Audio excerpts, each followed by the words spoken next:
Guys मैं और मेरे दोस्त इंजॉय करने के लिए बाहर की तरफ निकले हुए हैं। मौसम काफ़ी ज़्यादा सुहाना और खूबसूरत है। रास्ते में हमारा पेट्रोल ख़त्म हुआ तो हमने 100 रुपये का पेट्रोल डलवाया। गाइस हमारे पास 100 रुपये ही थे, इसलिए हमने 100 रुपये का पेट्रोल डलवाया। चिल्लर ही थे, कुछ पैसे खाने के लिए रखे हुए थे। और इसी तरह हम चलते बने ऑटोबान रोड की तरफ। ऑटोबान रोड आप देख सकते हैं कितना खूबसूरत और प्यारा है, इसका आप नज़ारा भी देख सकते हैं।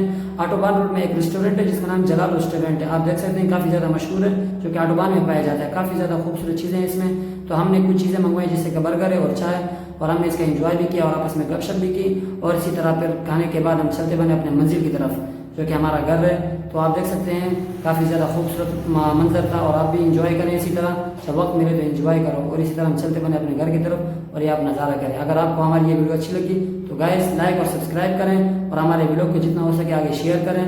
मेहरबानी, थैंक व्यूवर्स।